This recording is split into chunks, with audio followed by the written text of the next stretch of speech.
everybody. Hi. Mike, Seth, Tim Stafford, the Trinity of something, the Voxology podcast. I don't know. We're so glad that you're here. Thank you for tuning in. I got to say, the Mike and Seth part of this Trinitarian unity has been off of school all week. We are digging out. We got, 6-7 inches of snow on Monday, and then ice and like below zero temperatures, and you just don't get that a lot in Tennessee. And so it's been a mess, ladies and gentlemen, a mess. Yeah. Seth, but have you been okay staying home all week? Yeah. Have you missed school? Have you missed school? Yeah. I don't believe that. So I don't believe that at all. So anyway, we hope wherever you are is better weather than here. Today, so several years ago, we interviewed a gentleman named Michael Ware, who wrote a book called Reclaiming Hope. He had served in the sort of faith liaison office of President Obama, and kind of offers a really unique perspective on like the role of faith in politics from much more of an insider's view than what I've ever heard. And so he just has come out with a new book that's about spiritual formation in politics, the spirit of our politics. So we thought we'd have him back on because I don't know if anyone knows this. It's an election year this year, Tim. I don't know if you I don't know if you knew that, but there are debates happening and caucuses or caucus. I don't know what's the plural caucuses is, are happening. And so it's already, my social media feed, it's already sort of ramping up. And, I think that we're big fans of living in the current system of democracy and Western style democracy. And, man, if this seems like the least bad thing. And so we're huge fans of voting. I think where we want to spend a lot of time and where we've spent time before is when our voting preferences get wed to spiritual language, and there seems to be a lot of that going around, and so that's a deep corruption of the spiritual language for sure.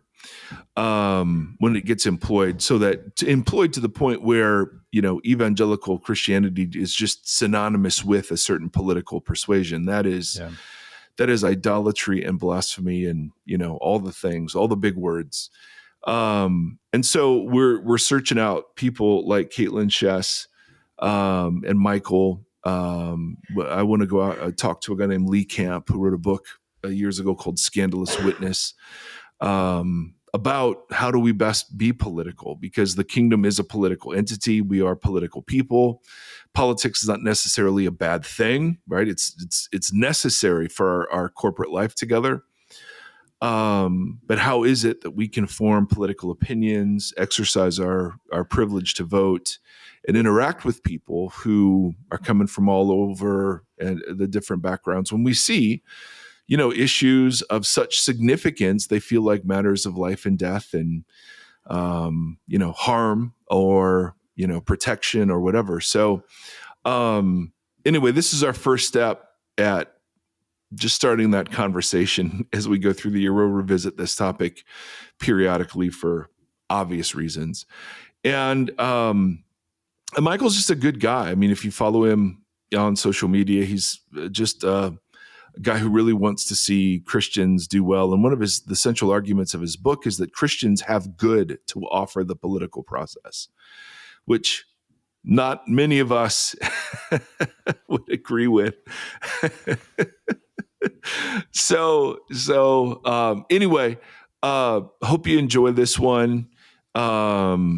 We are kind of all over the map, but it's, particularly if there are people listening who are big fans of John Mark Comer and Practicing the Way and Dallas Willard's work, Michael's book is about how you apply that in the political arena. Yeah. So it's about spiritual formation in politics, and becoming the kind of people who represent God well politically without predetermining what that looks like. So anyway, hope you enjoy it. And there's Seth Erre doing the Shema. Echad, yep. Hero Israel, Lord, the Lord alone. Love the Lord your God with all your heart, soul, mind, and strength, and love your neighbor. Amen. Oh, we're doing bless you and keep you? Yeah. Okay.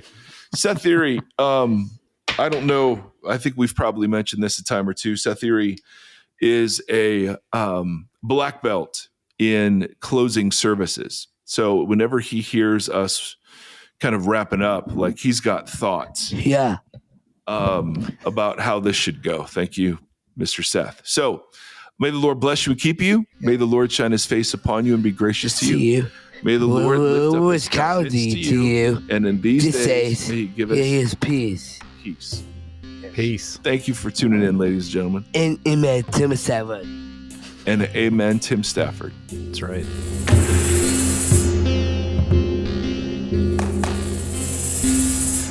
Hey, everybody. Do you know what the world needs? The world needs the opinions of more middle-aged white guys. Welcome to the Voxology Podcast. We're here to offer the world more opinions from middle-aged white guys because obviously they're not enough. Today, we have kind of an esteemed guest. Like, we interviewed this gentleman right after his first book called Reclaiming Hope, and now he's a big freaking deal. And so he was a big deal back then, but I think he's a bigger deal now. Don't you like head a center of something, or aren't you like a liaison to some fancy thing, Michael? Like you're a big deal. Tell me about your big dealness, Michael. Sure. Let's hear it. So we in 2022 we founded a new nonprofit called the Center for Christianity and Public Life, and I love that. So folks can learn more about that at ccpubliclife.org. Yeah. Come on. And the goal of that is what? Our mission is to contend for the credibility of Christian resources in public life for the public good. And we're based in the nation's capital, but it's been a really wonderful experience so far. I love that. And tell me a little bit about yourself. Were you born and raised in did you have a religious heritage when you were growing up? If so, what was that? And if not, when did that sort of come into your view? Yeah, so grew up in Buffalo, New York, in a Italian Catholic family. Wouldn't have considered myself in childhood a devout Christian. I was, there's a longer story, but I was handed a tract of Romans when I was 15, and it changed my life. And I gave my life to Jesus. That's amazing. That set the trajectory for everything that would follow. Yeah. Yeah. Which, I mean, as much as I look at sort of disdain on like evangelistic tracks, every now and again I meet somebody who's like, yep, that's what did it. And I just think that's absolutely amazing. So Michael Ware is our guest today, and he wrote a book called The Spirit of Our Politics, which I actually have read, so I should know exactly what the title is. When did you become, so Jesus follower at like 15-ish, but when did you become interested in politics? Before I was a Christian, I was interested in civic life. My grandfather was really important to me. He served in World War II, came back, was not a very political person, but invested in the community. And so I was interested in politics. After I became a Christian, I thought, well, now I need to go to seminary, become a pastor. But thankfully, there was a pastor in my life who said, you know, Michael, there are Christians who aren't pastors. And I thought, oh, that's a really good observation. And so,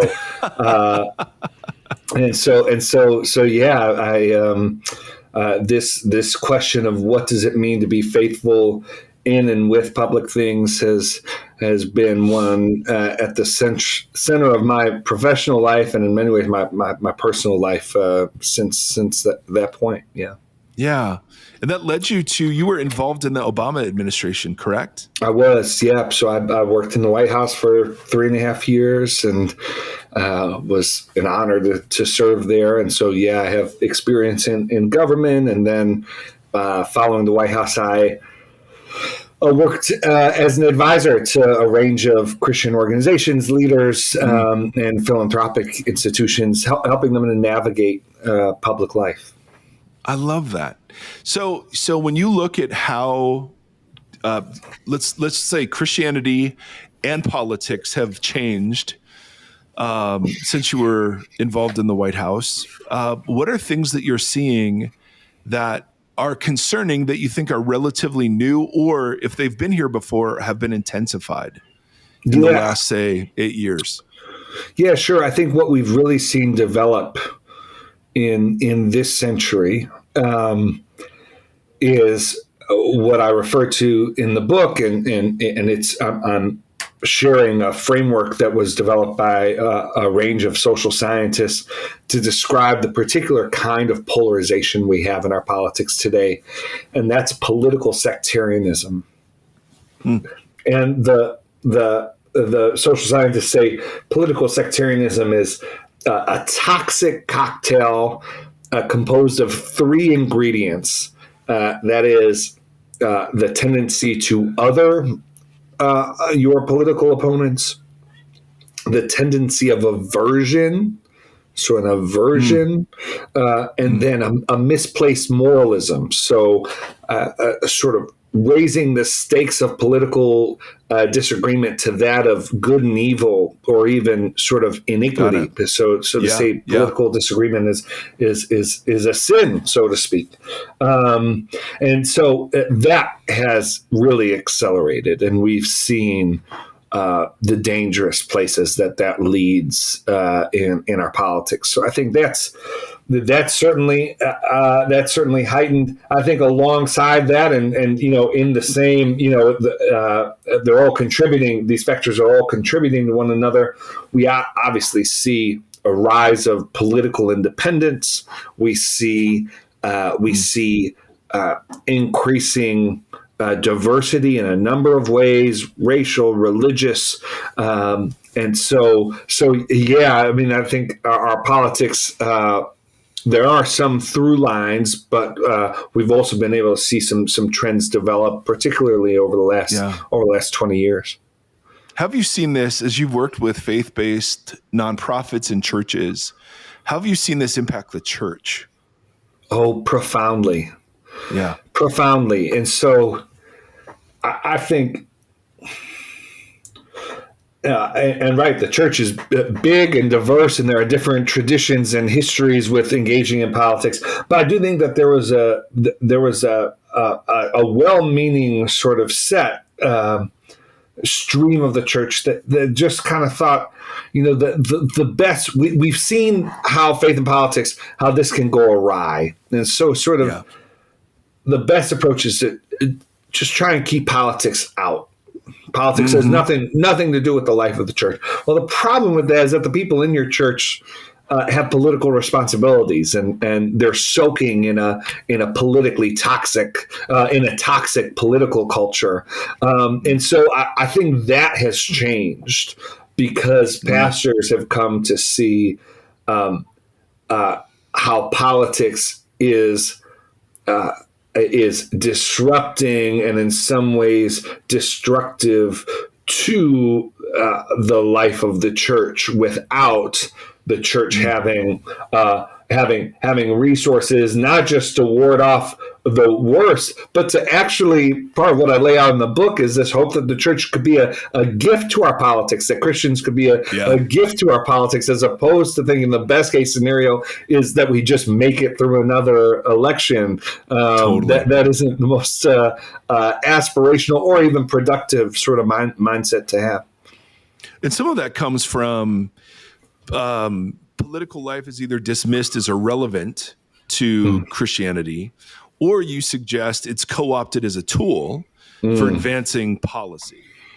Yeah. And so if we were to counter both of those tendencies and to say, no, Christians have something good to offer political life. Where would you begin to unpack what that good could be? Yeah. So this book and so much of my work these days is grounded in the idea that the kind of people we are has much to do with the kind of politics and public life that we have. And so it's not just a separate thing. It's not just a separate thing. That's exactly right. And by treating it as a separate thing, not only are we robbing our public life of resources it desperately needs, but we're also making whole life discipleship an impossibility. We're actually communicating and to the extent that we actually believe this, saying that there is an area of life, area of activity in which Jesus is not up to the task. And we see this playing out in our politics in a whole range of ways in which people say, I know Jesus says love your enemies, but if you try that in politics, you'll get steamrolled. That just doesn't work. Exactly. It doesn't work. It doesn't work. Yeah. And that's the death knell to discipleship. Yes. And look, that same logic, it doesn't say, so people will say, well, yeah, I guess, but we're in such rough shape now that the church, like there are so many issues that the church, we need to improve ourselves. We can't think about politics. The church needs to get its own house in order, and then we'll be fit to take on these public questions. And discipleship doesn't work that way. We like to tell ourselves that we could quarantine these areas of life off from the rest of our souls. But what actually happens is the same logic that we use to say, well, loving your enemy, it just doesn't seem reasonable in politics. That's the same kind of logic that a business owner has when they sit down with their accounting book at the end of the year and go, I don't know if this adds up, but I'm employing people. I need this so if I move these numbers around, we can make it work. I don't feel good about it, but I know other people in my field are doing the same thing. So it's everyone's doing it. All I need to do is fudge these numbers a little bit, and then maybe I'll tithe a little extra to church. I'll do the right thing in other areas and just sort of like overweight my faithfulness. So this is just, so this is what I think we're coming to contend with is actually we are seeking as followers of Jesus to follow him with our whole lives. And we, as citizens in America, for those who are citizens in America, we have a limited but essential political responsibility that we do not choose to have, but that we already have. And so we're trying to steward the responsibility we have in a way that's faithful, in the same way that we do as sons and as employees and employers and all of these things. And that's the conversation I want to have. Yeah. So one piece of this is there is something to be said about reintegrating political life into discipleship life, church life, and then just not peeling it off as a separate part of me. Like when I'm in the voting booth, I'm someone else. You know what I mean? Like, yes. So my faith is welcome in the public square, blah, blah, blah, blah, blah. But we've seen that hurt so many people. How is it that Christianity offers goodness to our politics? Yeah. So what I want to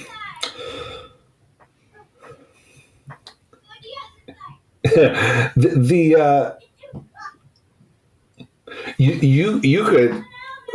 We're trying to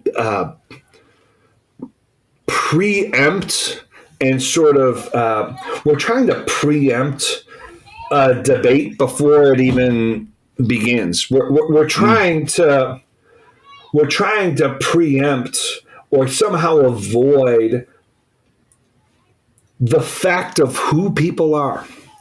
So we say, well, look, there are some Christians making some bad contributions. There's some people who identify as Christian who are making some bad contributions to politics. What we need is to make sure is to say, you need to segment off whatever you think, whatever the Christian influence part is, or whatever you think the Christian influence is from politics, and then we'll be rid of that influence. The problem is that people are people, and so I don't know what practical. I don't know what the lever is. I don't know what you actually do to say that somehow people are going to leave what they take to be the dictates of their faith at the door of their politics. So it's all kind of a shell game to begin with. And second of all, even if that was possible, you still have the person to deal with, and we need to face the fact that the state of our politics is a reflection of the state of our souls. There's no sort of procedure to get around that fact. At the end of the day, that is the glory of democracy, and it's the weakness of democracy. That there's no getting around the people who make it up. And so, like. I think what we need to stop sort of conceding is this idea that the people who are the most belligerent, the most destructive, that the problem is that they're holding on to their Christianity too tightly. That lighten up a bit. Instead, what I want to say is it's actually ludicrous to look at folks who will welcome a politician into their church. That politician says, look, I know you all believe in that love your enemy stuff, but that's not practical. They clap. And the commentary on this from both media and from a lot of Christians is that's Christian nationalism.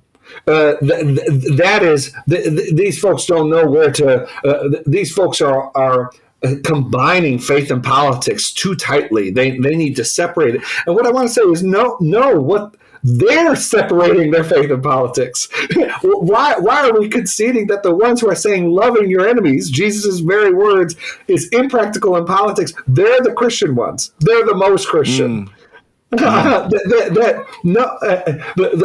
people who think that politics is a place to harm others rather than seek their good, they're the Christian ones, and this whole discourse has developed to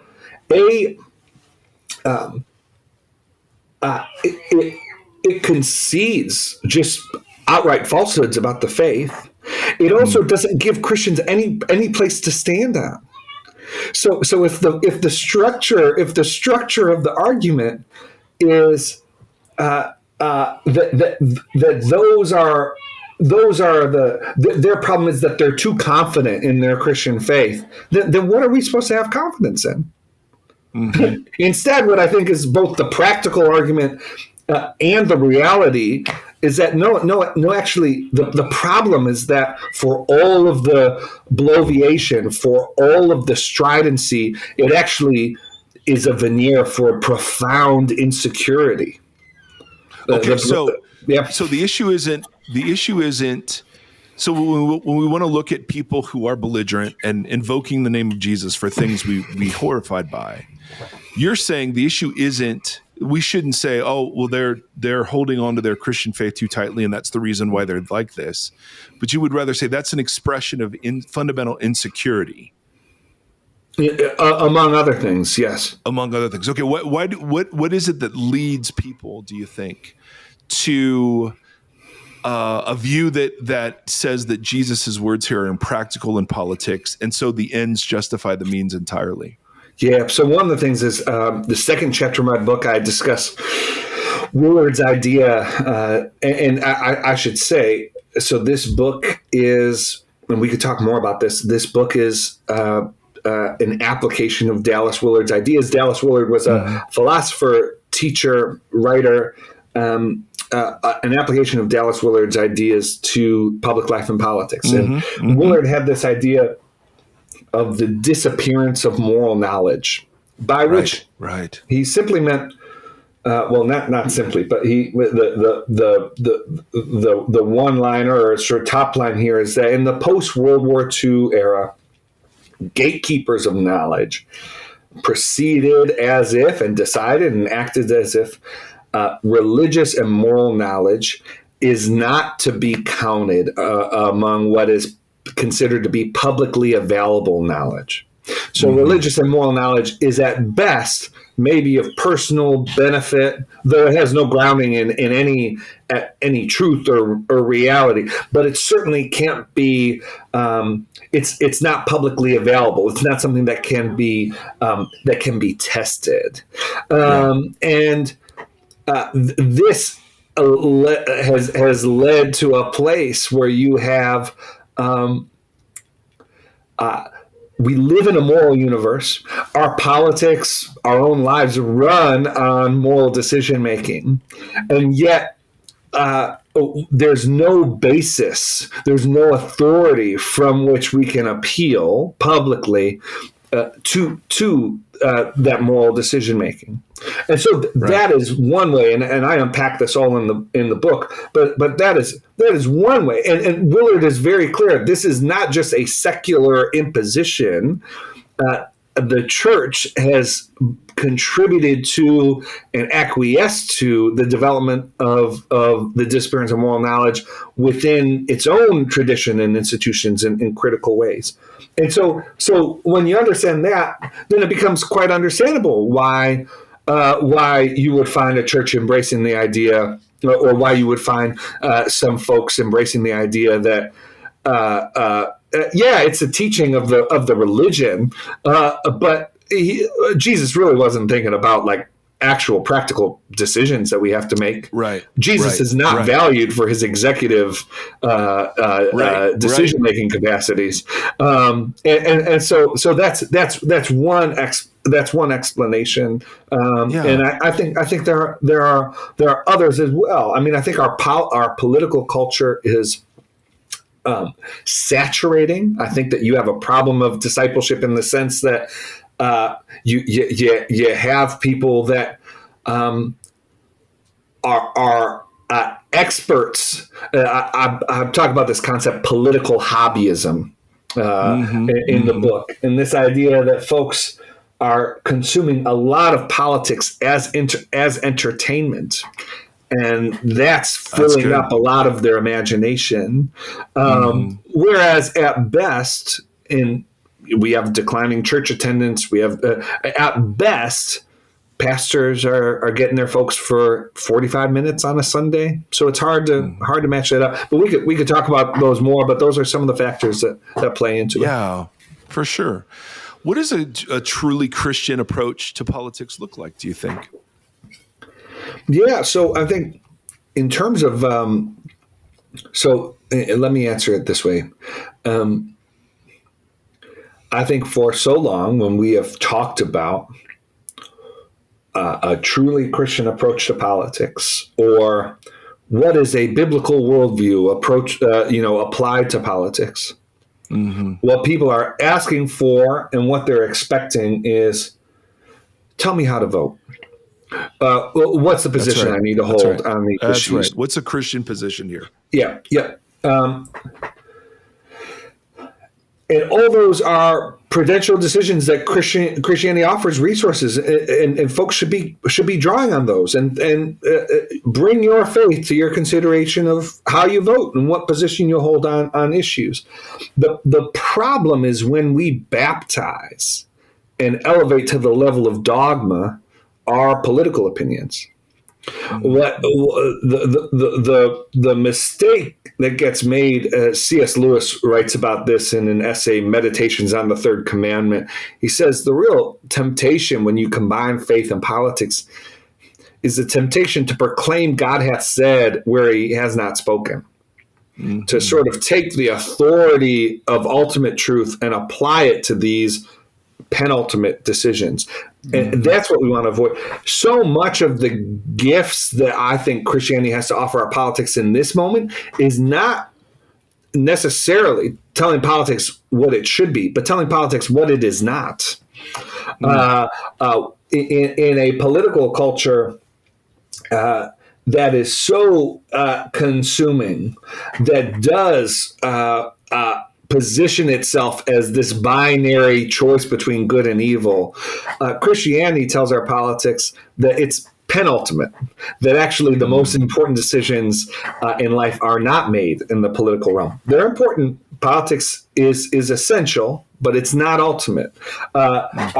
We can remind politics of its own fallibility.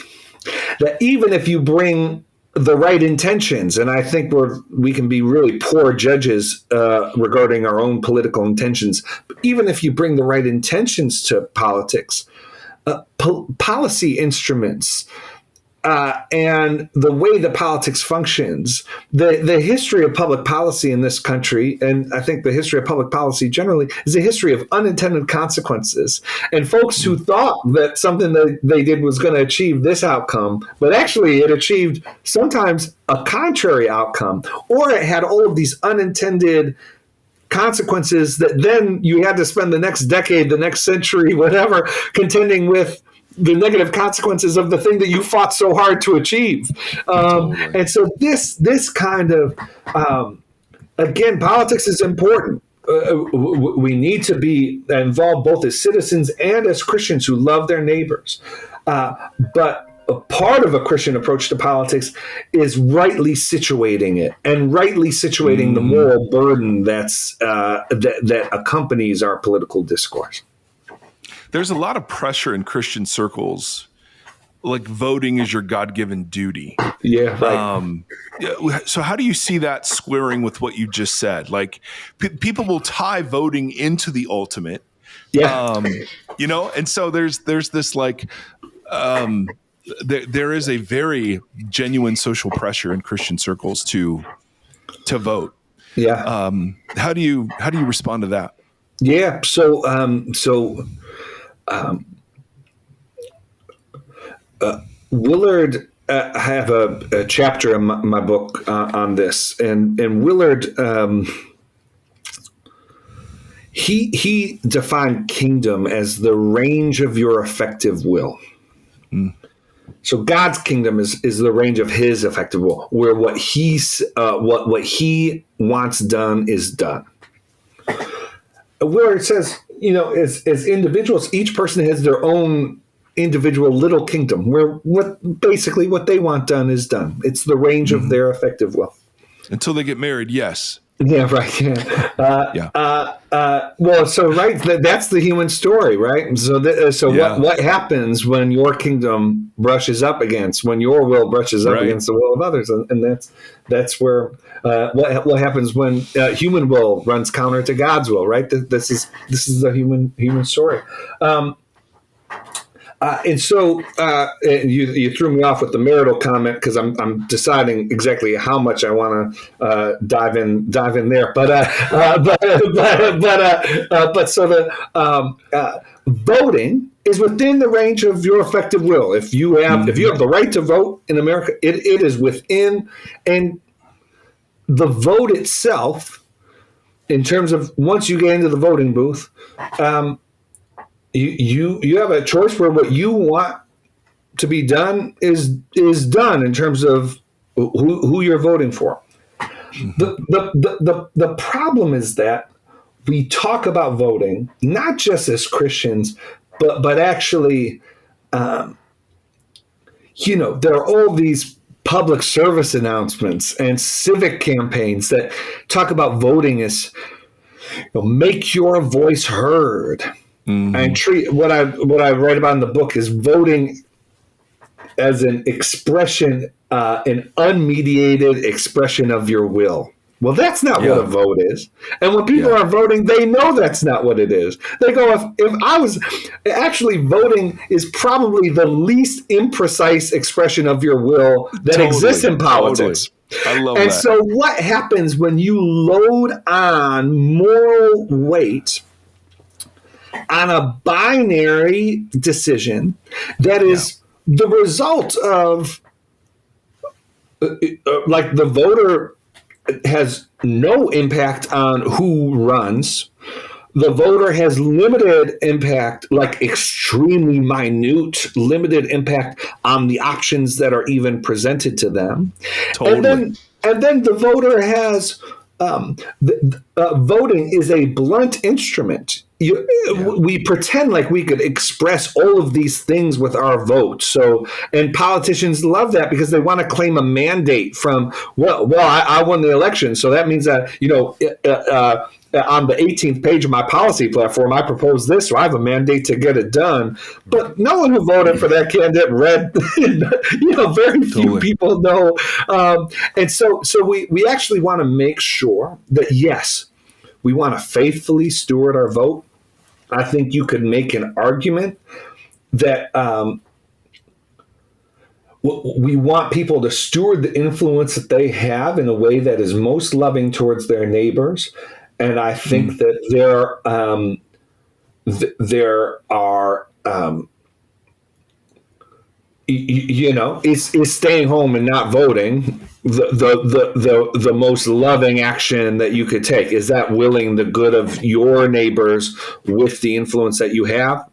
I don't think we need to elevate it to the level of unfaithful, whatever, sin, whatever. I think it's just a question for Christians to consider. I have this responsibility that's within the range of my effective will. What's the best way to steward it? But what we need to do is make sure the moral burden we're placing on voting is rightly sized and not pressuring and burdening people as if their vote means more than it does. Yeah. No, that's really helpful. Tim, I think you had something you wanted to chip in with? Yeah, this is such an important conversation, obviously, for a myriad of reasons. And it seems it's become so much more publicly pertinent just with the Christian nationalism conversations that are everywhere. Obviously, a lot more candidates are using God rhetoric within things as they either push into that or push away from that. And so the stuff in your book, I think, is really helpful. One of the things I think that gives you a really interesting insight, and I don't know if this is helpful to this or not, but we'll ask it and we can see, is the fact that you've worked in the White House.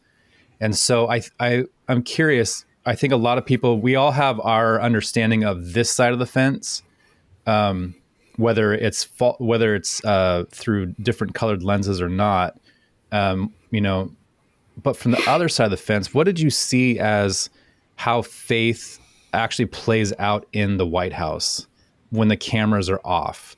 Because I think that we all have varied expectations or desires for what that looks like.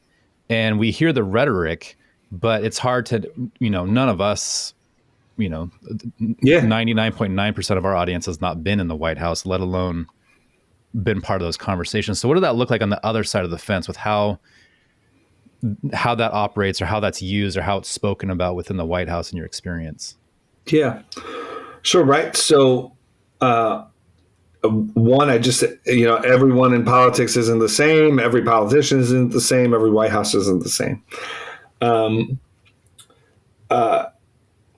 Faith comes up in an array of contexts. So, hurricane strikes in a region of the country, faith is going to come up in a different way than if there's a conversation about political constituencies and press releases on something the White House did recently. So I just want to, I know you're asking about a much more specific thing, but yeah, that's fair. But just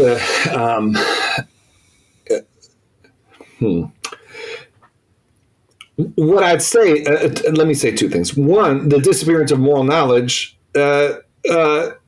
is present there too. So, I think often when I was talking with conservative Christians about the Obama White House, I'd say, look, no one is waking up in the morning thinking about, how do I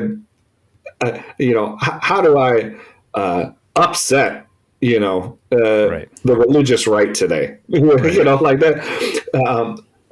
I think what Christians need to contend with is that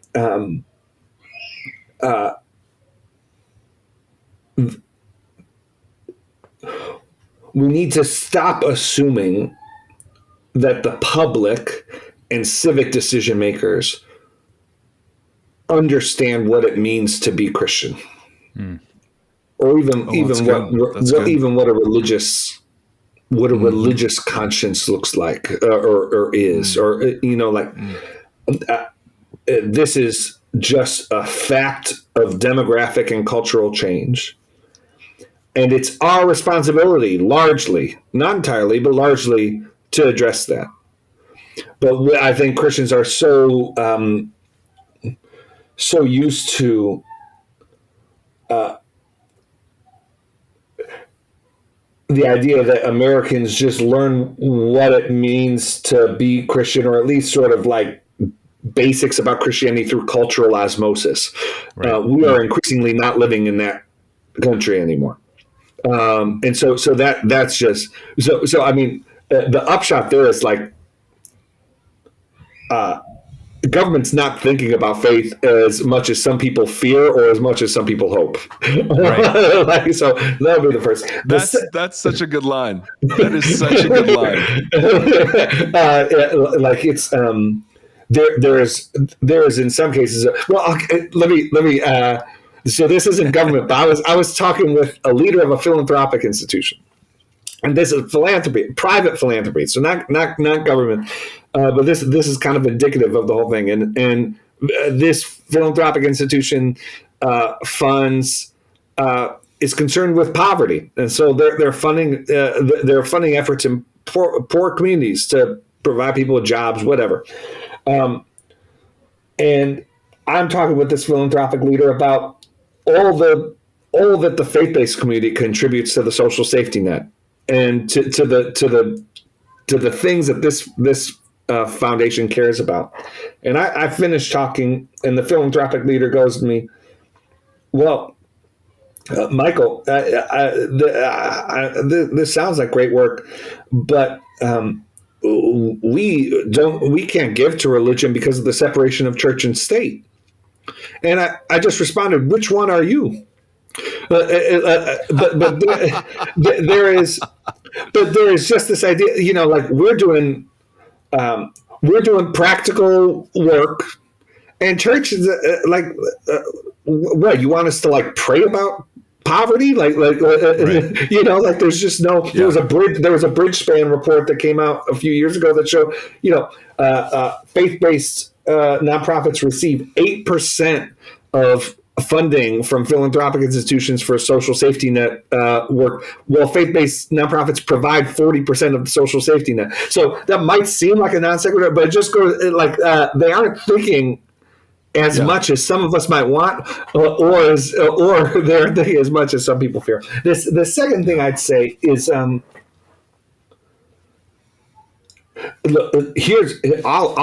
give it away. I think the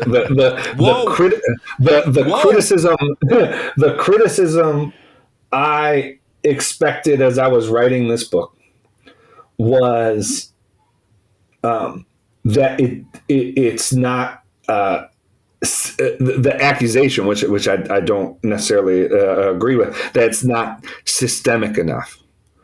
So the criticism that, okay, you're right that the kind of people we are has much to do with the kind of politics we have, but we have a campaign finance system that elevates the voice of some and quiets the voice of others, and all these sort of structural things. And I think that's true. And I think the politicians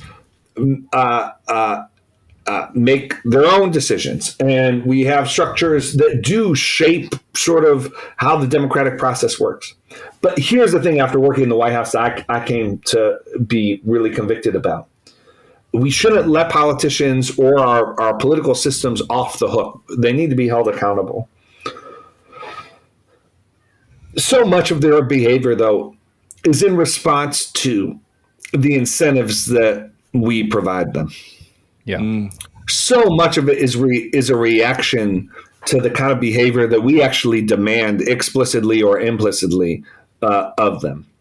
And that while I believe in public policy, I spent my life in public policy and political change, for all of the change that is needed, policies that I think would give us a healthier politics. those structural changes are only going to emerge out of the kind of people who could sustain and have the imagination for those kinds of changes. Yeah. And we are constantly trying to sort of technique our way out of social problems.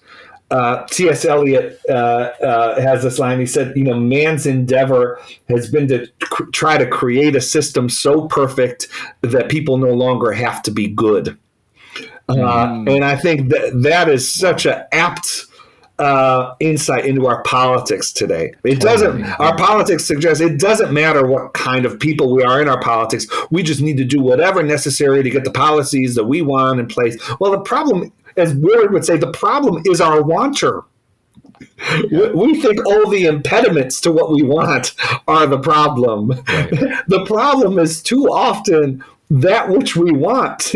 If you want to fix the problem, you need to fix the wanter, and then a lot else will at least be able to be productively addressed, if not resolve itself. Right. Yeah. I love that, man. Michael, we're such big fans of your work, man. Thank you for all that you do. If people want to track you online, where can they find you?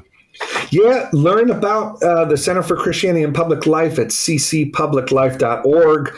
You can follow me on social media. I'm on X, Twitter, whatever you call it, Michael R. Ware, Instagram at Michael Ware. And The Spirit of Our Politics, Spiritual Formation and the Renovation of Public Life is available wherever you buy your books. Love it, man. Thank you so much for your time. Great to be with you, as always. Thank you so much. Yeah, thank you. Thank you. Right. Yeah, bye.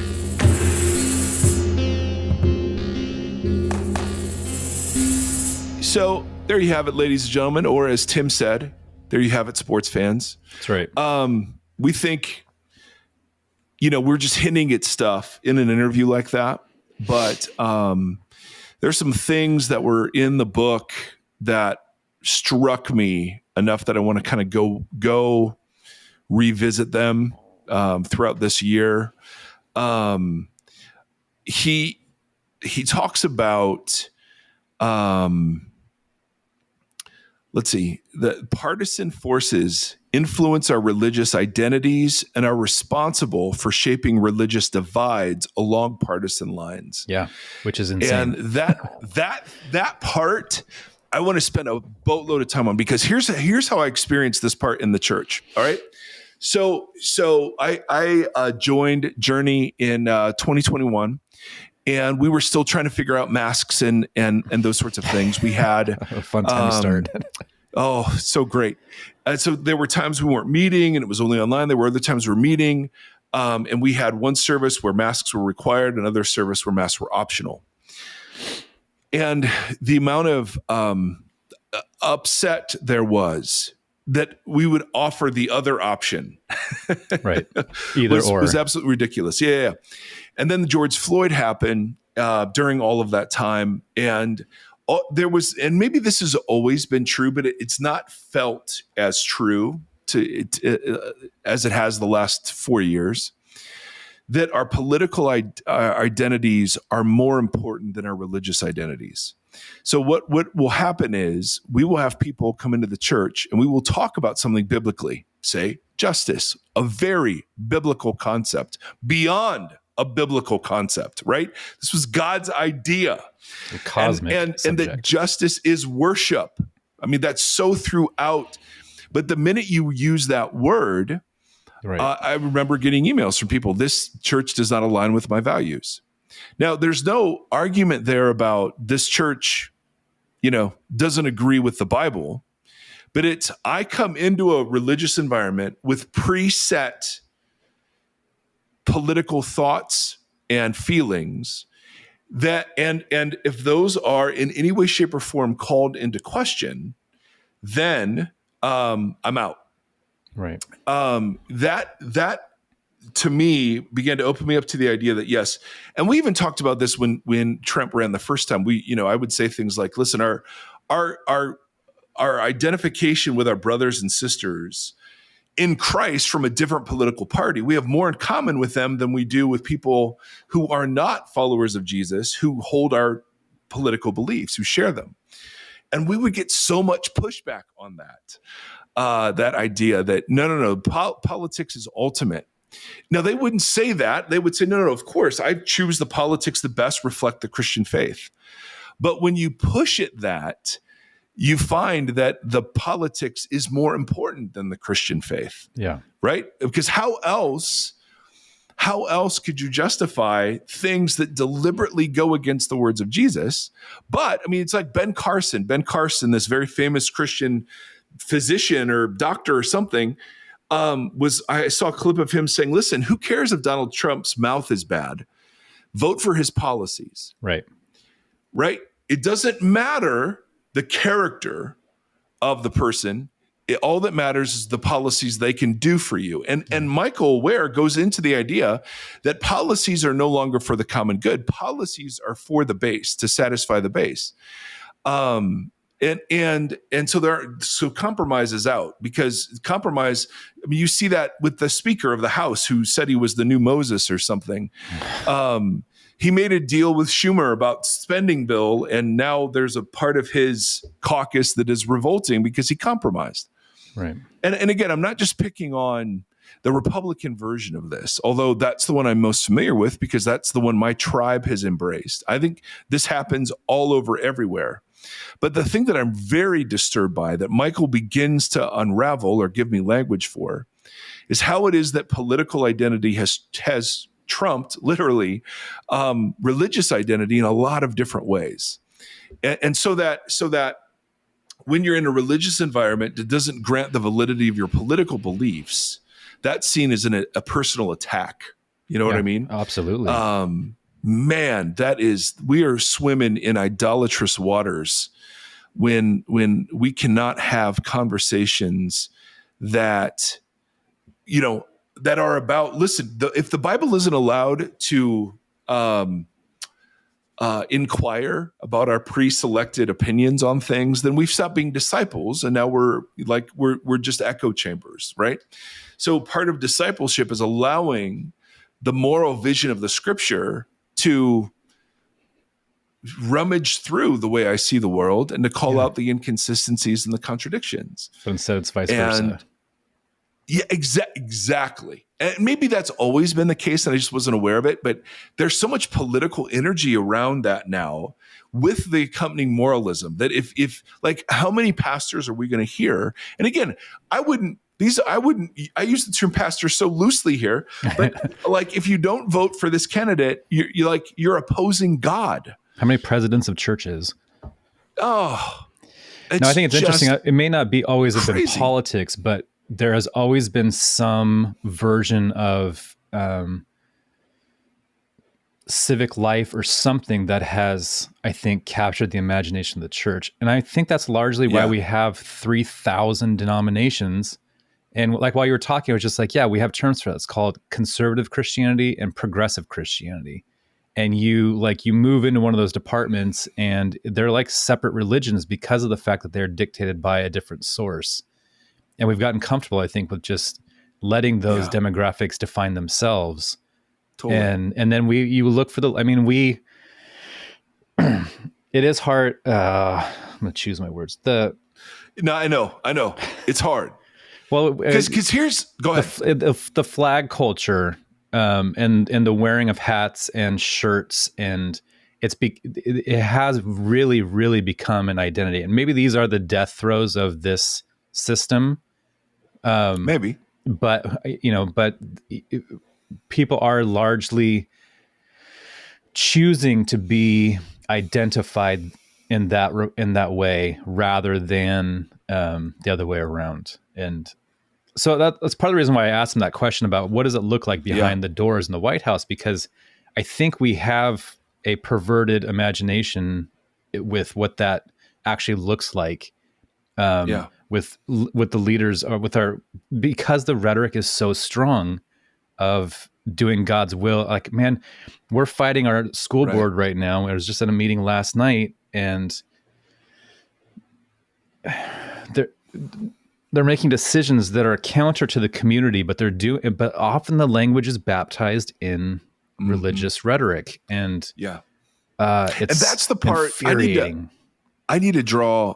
So I want to do a whole episode on this at some point, but it's like going back to the first the conversation we had last episode about, it's less about the specific doctrine you hold and more about how it is that you arrived at that place, right? And how it is that you hold it and the kind of community. And so we have to say this because people keep pressing. This isn't about whether you vote for Trump or DeSantis or Biden or Kamala or whatever. That's you. That's you. That's the range of your effective will. It's when your vote gets baptized, when God language gets co-opted into that process, that's where, for what it's worth, Mike and Tim have a real problem. And that's the idolatry. So if you want to vote for whoever, vote for whoever. I mean, that's the great experiment we're a part of. But it's when that gets energized with religious language, that's the idolatry. That's the blasphemy. That's the stuff that, and my tribe, the tribe I'm historically been a part of, it all leans one way. Yeah. So if you hear us critiquing only one way, it's because that tribe has used that language in service of one party and not the other. So it does. It is exhausting. And the number of pastors who are fed up with the fact that they can't disciple anymore because there are, like I was reading this week about somebody who was saying, listen, it used to be when somebody would say, hey, pastor, we need to talk. It would be some sort of doctrinal issue. Right. Now, 9 times out of 10, this particular person was saying it's a political issue. Yeah. I need to know where you stand on X before I will trust your Bible interpretation, right. And it's like, wow, so much for curiosity. My political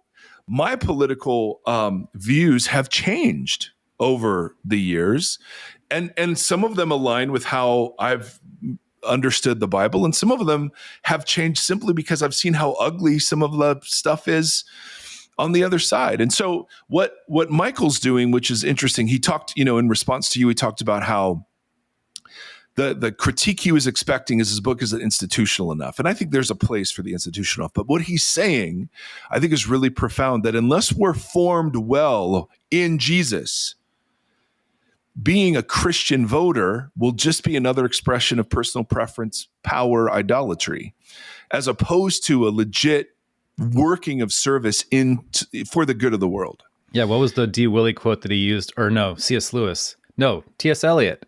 Love T.S. Eliot. They're all there. But like that idea that, what was the quote? That was like, juicy. We want the system to be there so that we don't have to, don't have to have any agency or care. Yeah. It's like, that is kind of it. And you see that with the lack of critical thinking. You see that with the lack of I think that really nails it. Right, like just hits it right on the head. Yeah, and we want. So it's not just being told how to vote; it's also like right. That's just the impetus. That's just the first piece. It's telling you who to vote for, what policies to vote for, but then you will carry the moral load for me, and then it's just it's just backwards. And then you wonder, it's. Again, Jesus not coming back as a political leader in that sense of coming in as back as a partisan leader, not coming back in that form or function, because you see how that works in our system. We're seeing that played out now. Luckily, he had the foresight or whatever you want to call it to know what would be the most effective way to advocate for humanity and to advocate for what it means to live into that was not that version. It was this version. Mm-hmm. And we're kind of called to, and we're seeing ourselves called to that in this arena. Yeah. Yeah. I just think it's inescapable, and we have to spend more time on it, even though we're all nauseated with it. I think 100%. Yeah. So I'm trying to think about it in gears, what we're called to and how we're supposed to live versus how the system operates. Those gears grind against each other. So we have, but they coexist. So we have to learn how to. Mm-hmm.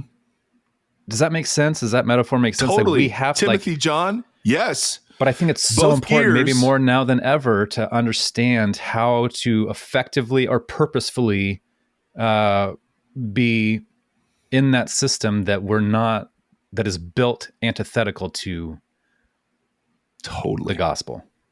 Yeah. Yet it is the civic construction of how we cohabitate.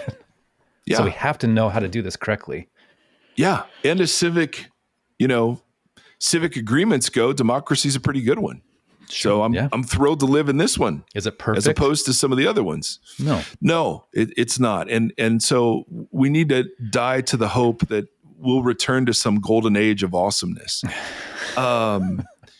But I also think if you're like me, and I'm a Gen Xer, again, white-centered, privileged, all the things, I'm exhausted by it, and I'm full of hopelessness. Yeah. And I just sort of go, I don't know how to engage it without my big feelings taking over, to use therapeutic language. So this is going to be a live topic for us, Obvi. But hey, we love you guys. Hope this was helpful. Check out the book. It's a great book. The second part of the book is about how to engage in spiritual disciplines around the political process, which is a super interesting question. So he's channeling Dallas Willard, and because we love Dallas so much, we love channels of Dallas by the transitive property. So we love Michael. So anyway, until next time, friends. Thank you for listening to this conversation. The Voxology Podcast is a 501c3 nonprofit organization that is made possible by listeners just like you. If you'd like to partner with us, you can do so at patreon.com/Voxology Podcast or on Tithely, tithe.ly, search Voxology Podcast. You can interact with the hosts on Facebook /Voxology Podcast or on Instagram at Voxology Podcast and on Twitter or X, whatever it is, at Mike Erre. Thank you for walking this long road with us.